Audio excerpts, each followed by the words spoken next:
Ui, ui, ui, ai, ai, ai, videoaula é demais.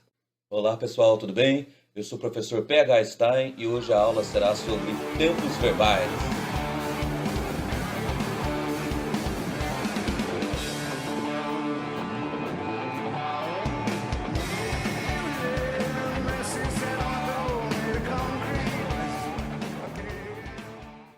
E antes de começar a aula, eu vou indicar para vocês um livro que eu gosto muito, um livro de filosofia do grande autor iluminista Jean-Jacques Rousseau. Ele escreveu esse livro aqui, essa obra, no final do século XVIII. Mas é um texto muito gostoso de ler, mesmo para quem não está acostumado a uma linguagem antiga. O discurso sobre a origem e os fundamentos da desigualdade entre os homens. Vale muito a pena ler para você conhecer um pouquinho mais sobre essa realidade que nós vivemos. Muito bem, amiguinhas e amiguinhos, o tema de hoje é um tema de qual eu gosto muito e eu acho que nós vamos ter uma aula proveitosa porque eu vou ajudá-los a finalmente entender a diferença entre os tempos verbais no modo indicativo. E essa aula de hoje vai ajudá-los tanto na parte da interpretação quanto na parte de produção de texto. Antes de explicar os tempos verbais, eu vou relembrar um pouco o que é o verbo e também os modos verbais. Muitas pessoas acham que o verbo é a palavra que declara ação, mas não é bem isso, certo? Porque se nós formos pensar, há outras palavras além do verbo que podem expressar uma ação. Só que o verbo tem características que essas outras palavras não possuem. O verbo é uma palavra central, principal no momento em que nós fazemos uma declaração. Eu até brinco que o verbo é tão importante que aparece na Bíblia, né? No princípio era o verbo e o verbo era Deus. Então, tem uma característica muito interessante sobre o verbo, é que além dele fazer uma declaração sobre um acontecimento, ele também já possui uma característica de poder nele mesmo expressar o tempo em que ocorre aquele acontecimento. Então, nós já temos na terminação, no finalzinho do verbo, informações sobre presente, passado e futuro, o que ajuda muito no momento de declarar. É uma ferramenta muito importante para se escrever e se falar bem. Bom, e aí então eu vou até dar uma dica para vocês agora de como localizar o verbo, né? Eu ando de bicicleta. Se você estiver com dificuldade de localizar o verbo, eu vou ensinar para vocês agora um truque que é aqui, ó, do balacobaco. Vamos lá. Perceba, se o verbo declara um acontecimento localizado no tempo, significa que eu posso modificar o tempo da frase. Então, eu vou ensinar um teste que você vai fazer apenas para identificar qual é o verbo da oração. Então, se eu coloco no começo da frase momentos diferentes, né? Por exemplo, a frase eu ando de bicicleta. Se eu coloco amanhã, o resto da frase vai ter que se modificar. Qual parte da frase vai ter que se modificar? O verbo. Então, se eu coloco amanhã, a minha frase vai ficar assim: amanhã eu andarei de bicicleta, certo? Bom, agora, se eu coloco ontem, a minha frase vai ficar: ontem eu andei de bicicleta. Se eu, ao invés de utilizar ontem, eu utilizar antigamente, a frase vai ficar assim: antigamente eu andava de bicicleta. Então, esse teste que a gente faz é apenas para identificar qual palavra vai se modificar. A palavra que se modificar é um verbo. Bom, todo mundo deve lembrar aqui que na escola nós já aprendemos a conjugar os verbos e que o finalzinho do verbo é que se modifica para indicar algumas informações, né? Eu amo, tu amas, ela ama, nós amamos, vós amais, eles amam, não é isso? E a parte que não se modifica é a parte que contém o significado principal do verbo, que é o radical, né? Então, esse comecinho que não se modifica, no caso do verbo amar, por exemplo, que eu acabei de conjugar aqui, ele é o comecinho, que é o radical, e indica o significado do verbo. Agora, algo muito interessante sobre o verbo é o fato de que ele possui várias flexões. E o que são as flexões? São modificações que a palavra sofre para poder se adaptar ao que a gente quer declarar, sem modificar o significado original dela, né? Então, se eu digo eu andava de bicicleta, ou se eu digo eu andarei de bicicleta, nós temos uma modificação no tempo da frase, né? Porém, o verbo continua expressando andar, não é? Andei de bicicleta, andava de bicicleta, andarei de bicicleta. Todas essas frases declaram o mesmo acontecimento, só que em momentos diferentes. Essa é a flexão. Andei, andava, andarei. E o verbo possui, então, essa característica elástica, não é? De se transformar, se adaptar de várias maneiras àquilo que nós desejamos declarar. Então, o verbo na língua portuguesa possui 4 flexões. Está aparecendo minha mão aí? 4 flexões. Que são modo, tempo, número e pessoa. Então, nós vamos começar com uma flexão, né? A modificação que o verbo pode sofrer, que vai determinar muitas outras coisas quando nós formos conjugar o verbo, que são os modos verbais. Em língua portuguesa, os verbos possuem 3 modos verbais.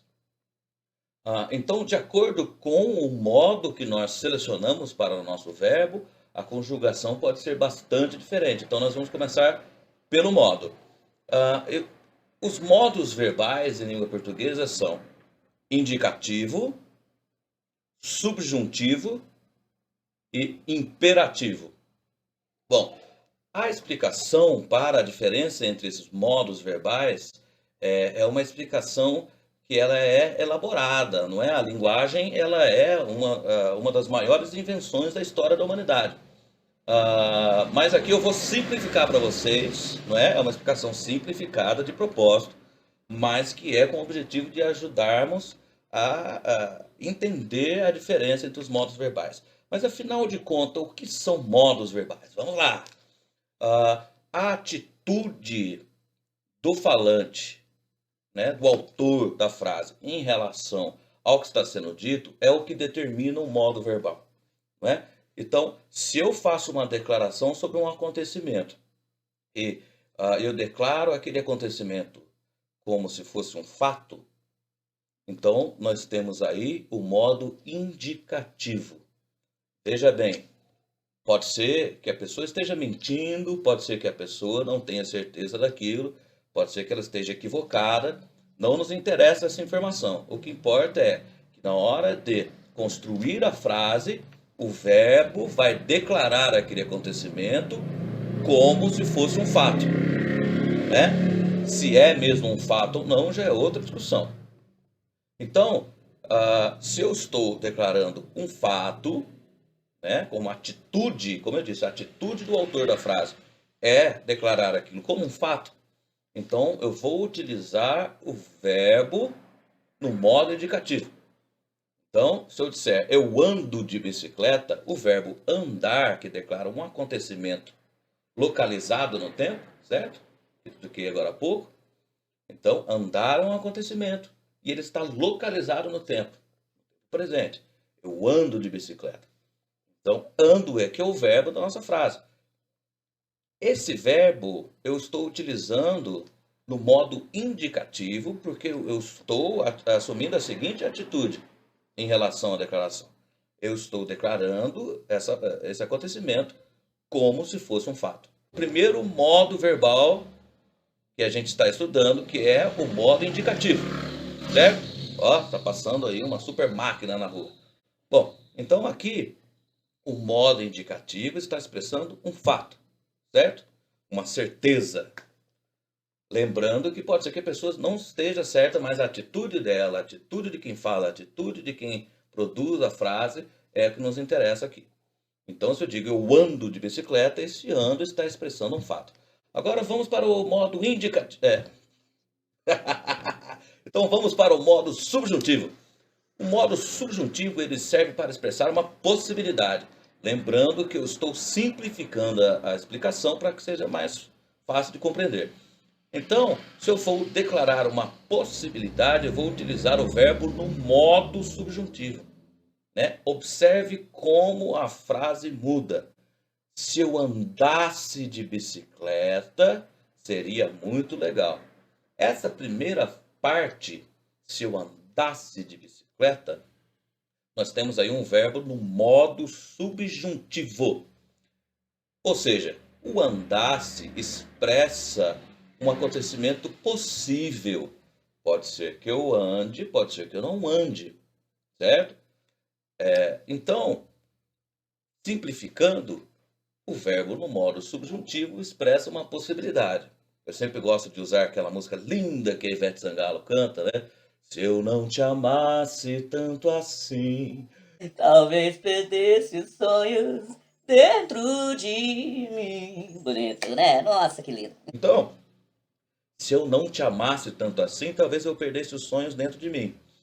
Reparem que se eu não te amasse, né? Mas acontece que eu te amo, não é verdade?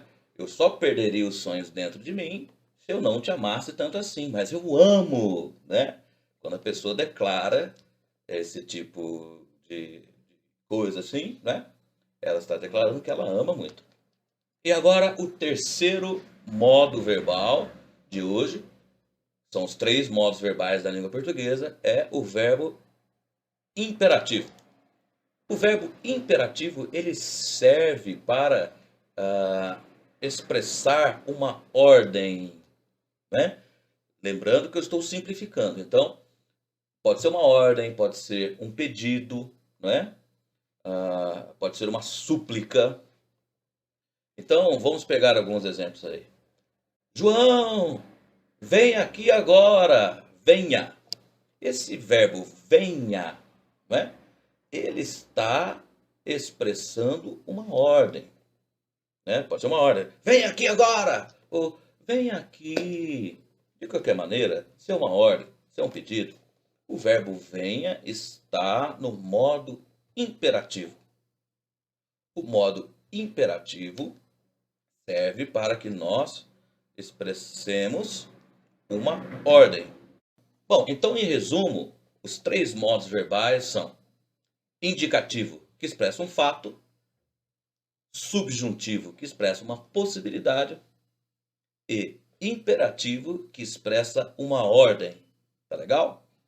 Só decorar isso aí, que já fica muito mais fácil a sua vida.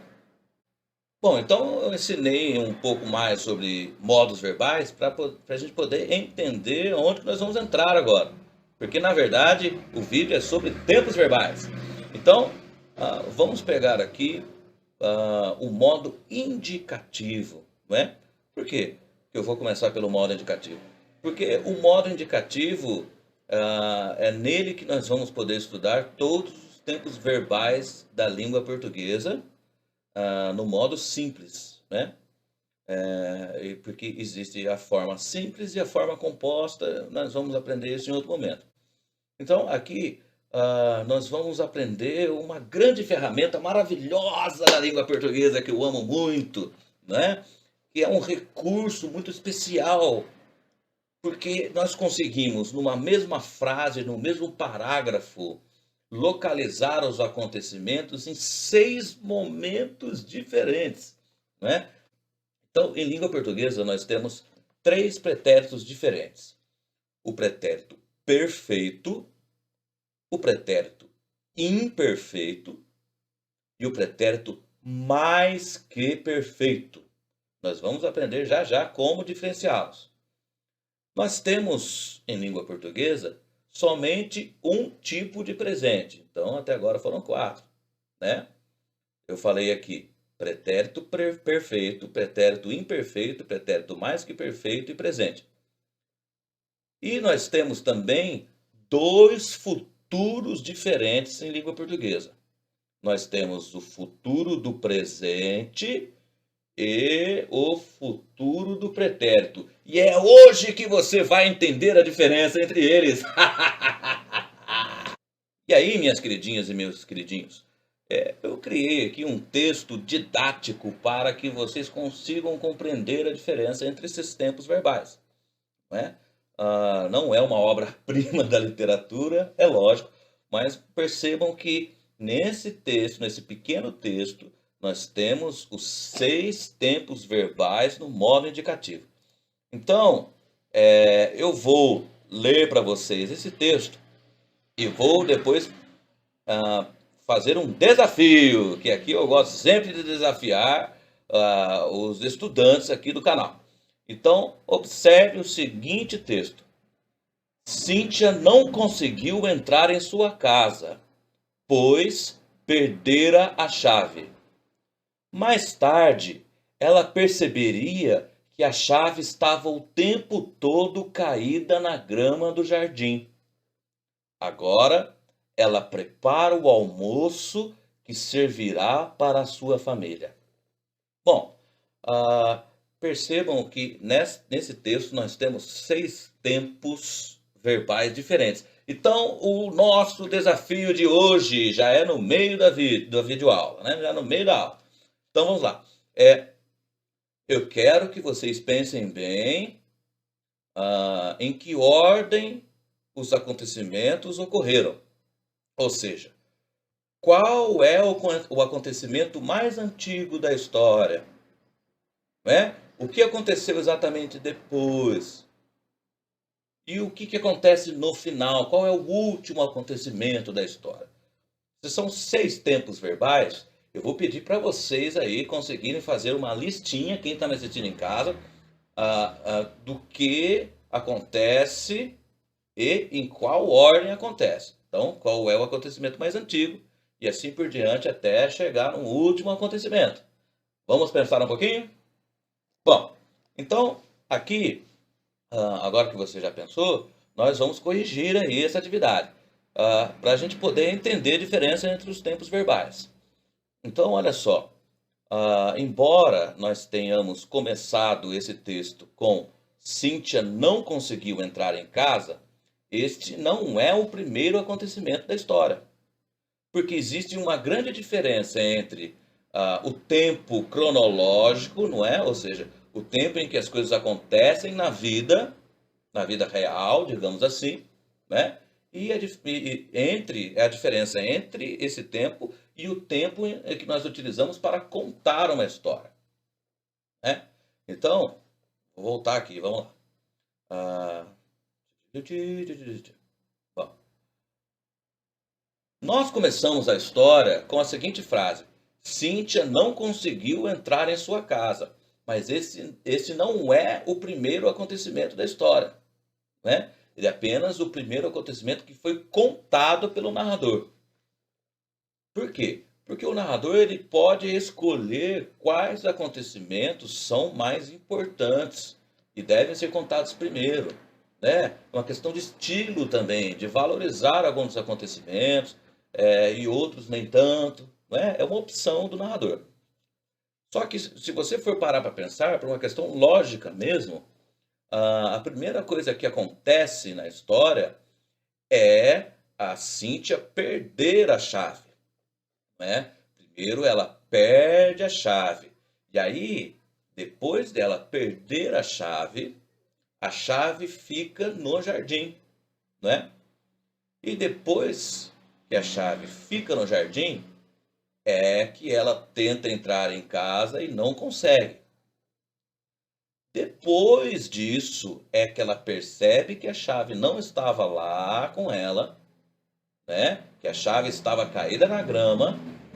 Então, evidentemente, ela consegue entrar em casa. E aí, então, neste momento, agora ela está preparando o almoço. E por último, ou seja, ao final da história, depois, no futuro, né? Ela servirá o almoço para a família. Então, nós vamos agora analisar verbo por verbo para poder entender como que os verbos mostram isso para a gente. Mostram os momentos diferentes da nossa história. Então, olha só.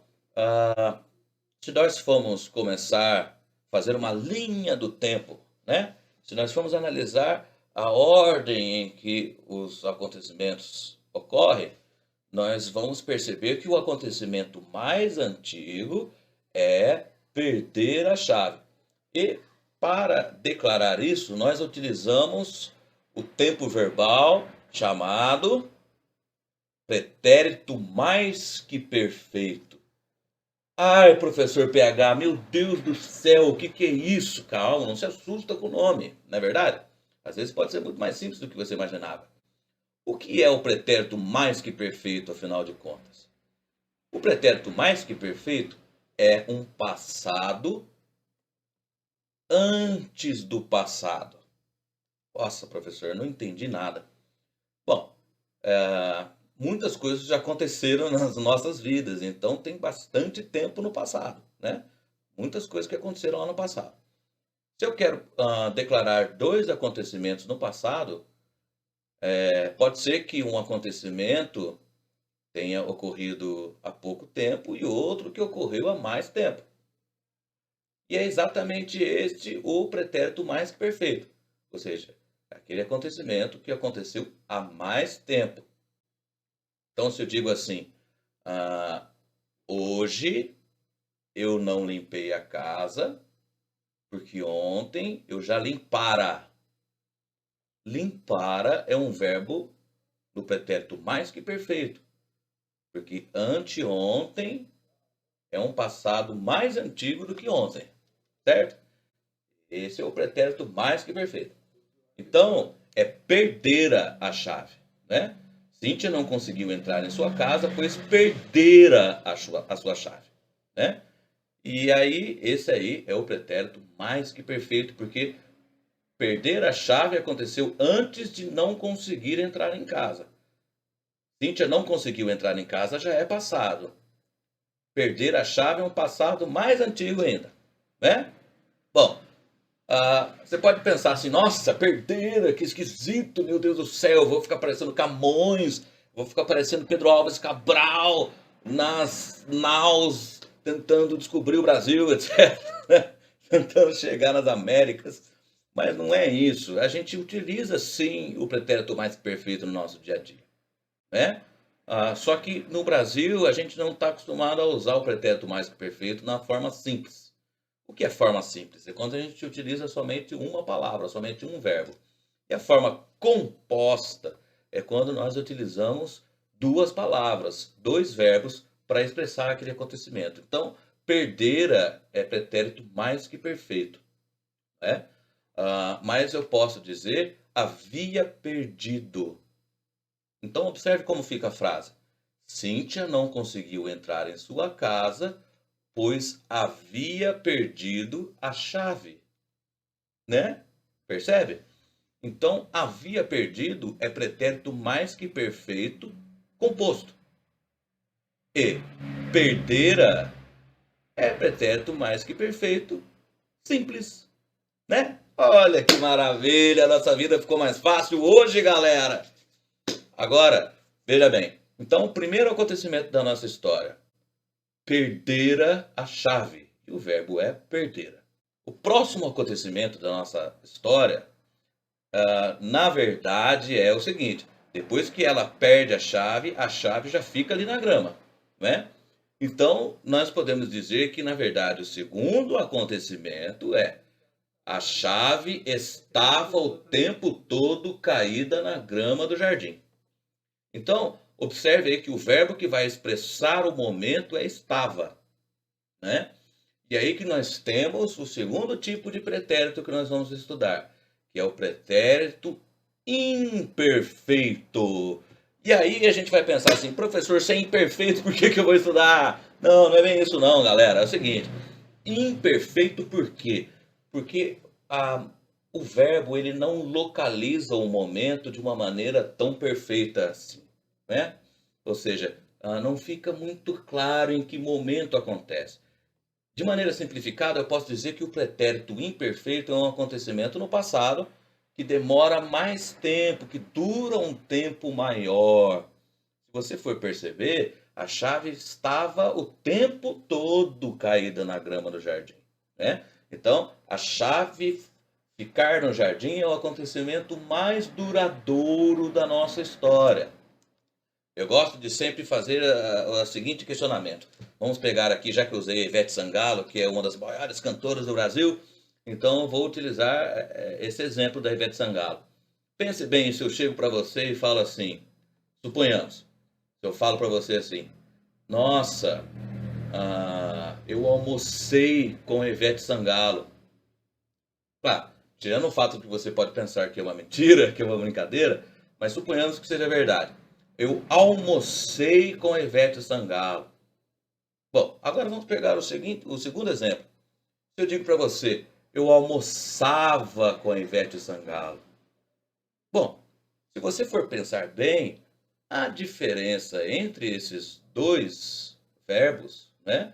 Essas duas frases, é o seguinte: se eu digo eu almocei com a Ivete Sangalo, foi uma vez, né? Pode ser que tenha sido uma coincidência, pode ser que eu tenha ganhado um concurso, então é algo assim mais momentâneo, né? Um momento muito específico, é um acontecimento mais curto. Almocei com a Ivete Sangalo.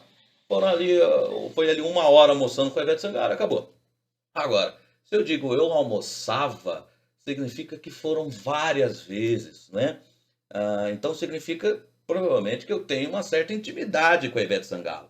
Então, se eu digo eu almoçava com a Ivete Sangalo, né, tem um impacto maior ainda do que eu almocei.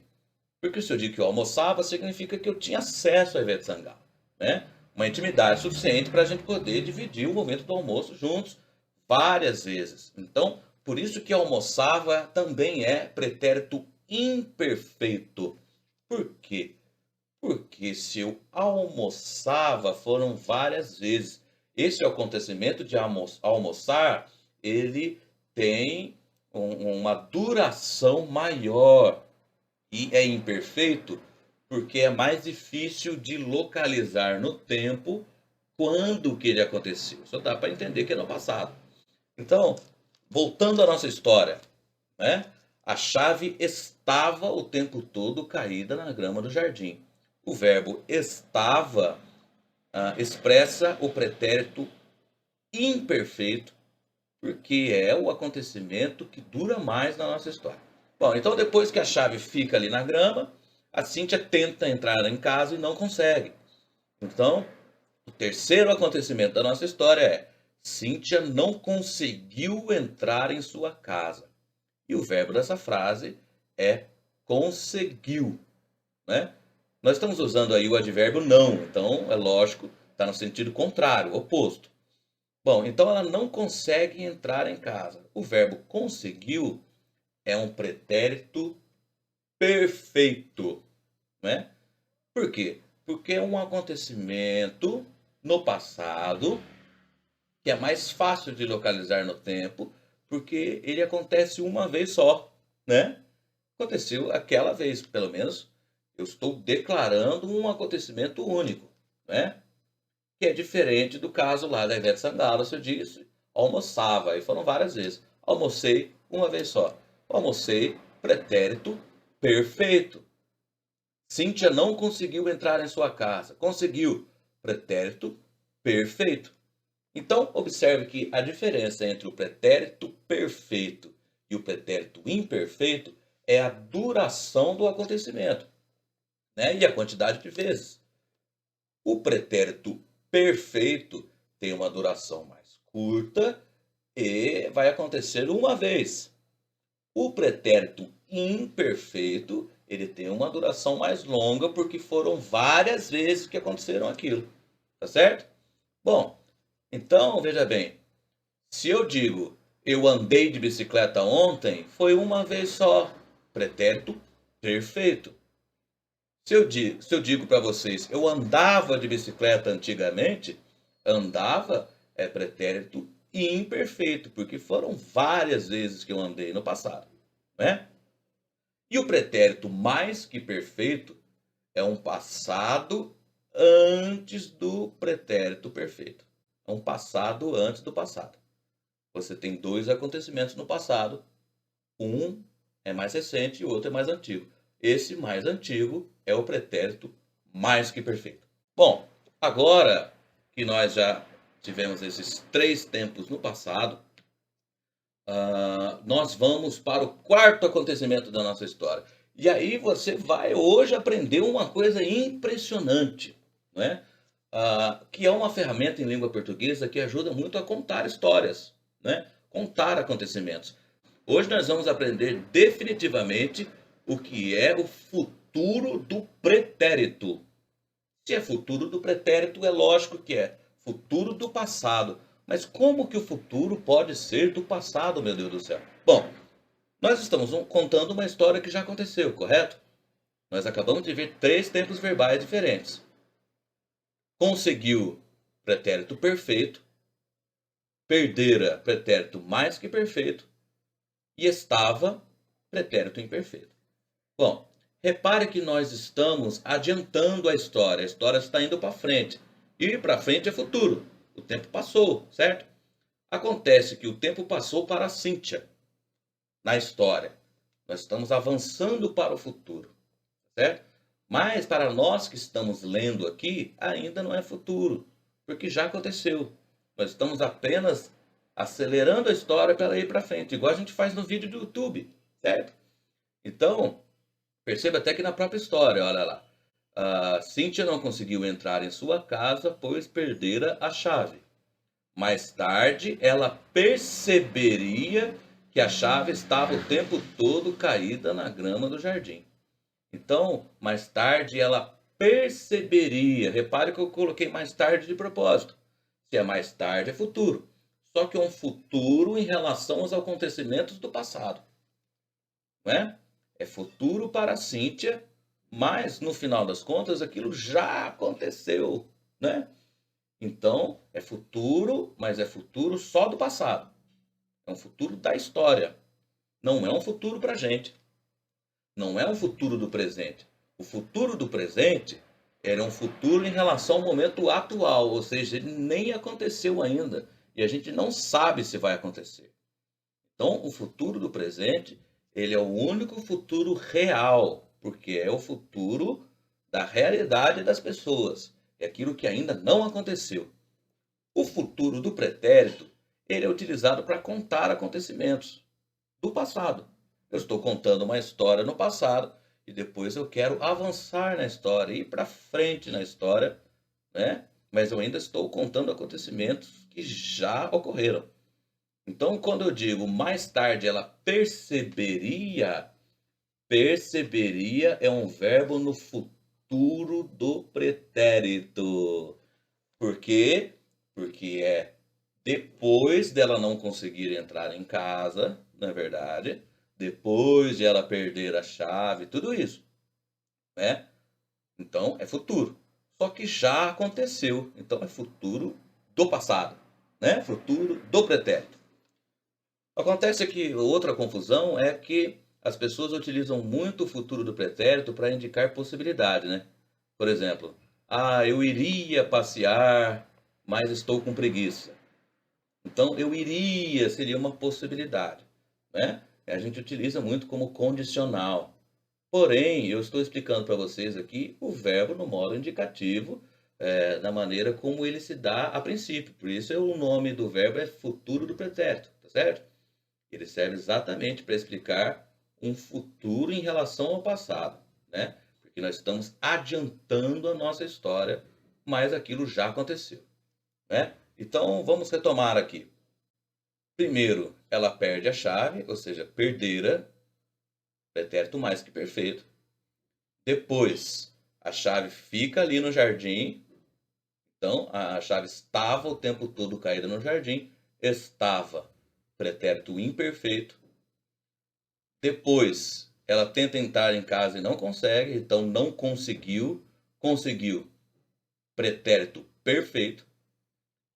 E aí, então, o quarto acontecimento é ela perceber que a chave estava na grama. A chave já estava na grama aquele tempo todo, mas só depois que ela percebe. Então, perceberia é o quarto acontecimento. É um futuro do pretérito, porque acontece mais tarde, mas já aconteceu. Acontece mais tarde em relação aos acontecimentos que a gente já contou, né? Tá certo? Agora nós vamos seguir em frente, nós vamos para o verbo no tempo presente. Tem uma coisa muito interessante com o verbo no tempo presente, é que é o seguinte, ele tem também uma característica que o pretérito imperfeito possui. Porque o pretérito imperfeito, ele tem essa característica que eu acabei de explicar. Ele tem um tempo mais dilatado, mais demorado, né? Mais extenso. É um acontecimento que se repete e que não acabou tão cedo assim, né? Demorou para acabar, né? E pode ser até que não tenha acabado. Agora, o presente também é assim. O presente também é imperfeito. Ô, professor, por que que a gente não chama de presente imperfeito? Porque só existe um tipo, é só esse, né? Então não existe outro tipo de presente. O presente ele é imperfeito, igual o pretérito imperfeito, né? Só que é no momento atual. O pretérito imperfeito é no momento passado e o presente é no momento atual. Então, o presente, ele é muito interessante porque é um momento atual, mas eu não preciso estar realizando aquela tarefa. Não precisa estar necessariamente acontecendo exatamente agora. Se eu digo para vocês, eu ando de bicicleta, eu estou falando a verdade, porque eu ando de bicicleta. Mas nesse exato momento eu estou explicando verbos para vocês, eu não estou andando de bicicleta. Então eu ando de bicicleta, o verbo ando está no presente. Mas como o presente ele é imperfeito, né? Ele não vai expressar exatamente o momento presente da vida real, digamos assim. Existe a diferença entre o presente da vida real e o presente do verbo. A vida real é assim, o passado já aconteceu, não existe mais. E o futuro ainda nem aconteceu, né? Agora, na hora de se expressar, na hora de falar, na hora de escrever, é diferente. Então, para eu poder expressar que neste momento exato eu estou andando de bicicleta, eu tenho que usar essa frase que eu utilizei agora. Eu estou andando de bicicleta, né? E aí realmente é o momento mais do que atual, né? Mas não era isso que a gente estava estudando. Nós estávamos estudando o verbo no presente. E aí eu ando de bicicleta é no presente, mas ele tem essa característica imperfeita, igual o pretérito imperfeito. Voltando então para a nossa história. Se o verbo no presente declara um acontecimento atual, então o verbo do presente é o quinto acontecimento da nossa história, que é o momento atual, agora, não é? Então, agora ela prepara o almoço que servirá para a sua família. O que ela está fazendo neste momento, no momento presente? É prepara, né? Ela está preparando o almoço. Então, o verbo prepara é o verbo no momento presente, certo? Que é o quinto acontecimento da nossa história. E agora nós vamos chegar no último tempo verbal, olha só, já passamos por 5 deles. O último tempo verbal que nós vamos estudar é a única coisa que realmente não aconteceu na história ainda. Perceba que a única coisa que ela ainda não fez é servir o almoço para a sua família, né? Então, por isso que nós dizemos futuro do presente, porque é um futuro em relação ao presente. E se é um futuro em relação ao presente, ainda não aconteceu e pode ser que não aconteça, né? Pode ser que alguém faça uma ligação para ela e diga vamos para a cachoeira e ela desiste de fazer o almoço, não é verdade? Bom, então vamos lá.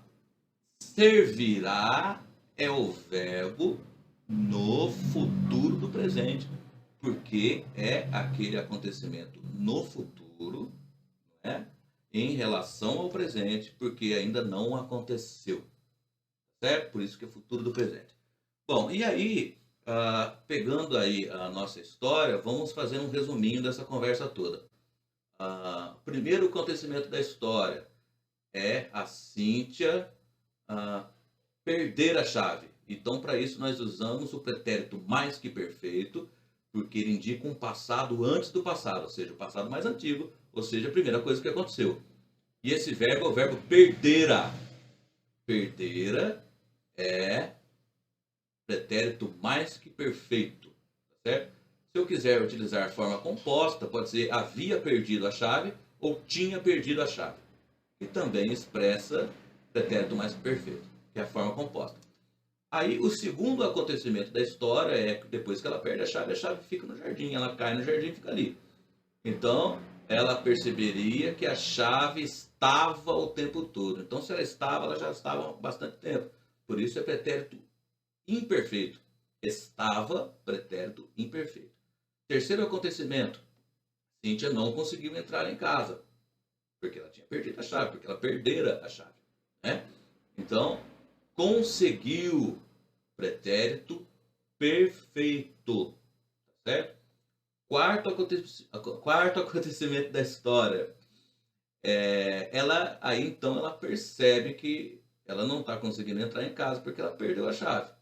E aí ela percebe que a chave estava no jardim.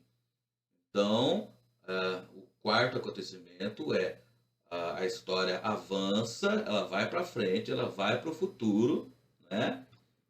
Só que, para a gente que está lendo a história, aquilo já aconteceu. Então, mais tarde, ela perceberia. O quarto acontecimento é esse. E perceberia estar no futuro do pretérito. Aí, o quinto acontecimento é o acontecimento atual, né? E ela prepara o almoço, prepara estar no presente. E o último acontecimento é o único acontecimento que realmente ainda não ocorreu, né? Que é o futuro de verdade, que é servirá. Servirá é futuro do presente. Se você quiser utilizar futuro composto, você pode também, porque no Brasil é raro as pessoas utilizarem futuro simples, né? Geralmente nós utilizamos no Brasil o futuro composto. E o futuro composto de servirá é irá servir, certo? Então, ela irá servir. No modo popular, a gente diz vai servir. Não é isso? Mas, de qualquer maneira, eu estou mostrando para vocês aí que existem duas opções. Utilizar o futuro simples ou o futuro composto. Certo? Para os outros verbos também há a forma composta, mas eu estou explicando aqueles que a gente utiliza mais. Tudo bem? Bom, agora eu tenho uma questão que eu percebo que as pessoas confundem bastante. A questão do acento na palavra para poder diferenciar passado do futuro, que a diferença é completa, né? Então, nós vamos pegar aqui o exemplo da palavra perdera da nossa história. Perdera é pretérito mais que perfeito. Não é perderá, é perdera. E aí você pode perceber que essa palavra não tem acento, né? Exatamente porque é perdera. Então, isso é pretérito mais que perfeito. Se fosse futuro, aí seria perderá. Aí teria acento no A. Na nossa história, o futuro do presente é servirá. E aí, exatamente por ser servirá, é que tem acento no A. Agora, se eu quisesse utilizar no pretérito mais que perfeito, aí seria servira, sem acento. Servira, isso mesmo. A gente não está acostumado, mas a gente tem que entender isso porque esses verbos vão aparecer nos textos, né? E em grandes obras. E aí você precisa entender o que está acontecendo ali. Então, esses recursos, galera, que eu ensinei para vocês agora, esses tempos verbais, eles vão servir como ferramentas para você entender melhor os textos, entender em que momento eles acontecem, os acontecimentos, né?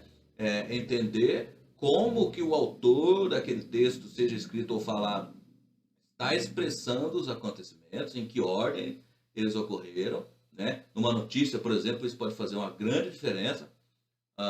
E pode ser também que você esteja lendo uma história e ali está acontecendo algo no passado, aconteceu já, mas você está achando que é futuro, exatamente pelo problema ali do acento que eu já te mostrei, né? Isso pode confundir completamente a sua interpretação da história. E também o estudo dos tempos verbais vai servir como recurso para você escrever melhor, conseguir se expressar melhor, né? São ferramentas que vão facilitar a sua vida, né? Claro que na hora de escrever, você não vai pensar tanto nisso, né? Só que antes de você conseguir utilizar essas ferramentas, a gente precisa estudar as ferramentas para poder adquiri-las. Elas poderem fazer parte do nosso repertório. Não é verdade? Bom, meus queridos, muito obrigado. Essa foi a nossa aula sobre tempos verbais no modo indicativo. Espero que vocês tenham gostado. Não se esqueçam de curtir aí as nossas páginas no Instagram, no Facebook, dar uma curtida lá no nosso canal no YouTube, né? E se vocês tiverem qualquer dúvida, vocês, por favor, comentem as suas dúvidas nos comentários, que eu terei um grande prazer em sanar as suas dúvidas, tá bom? Muito obrigado, um abraço, beijo, até a próxima!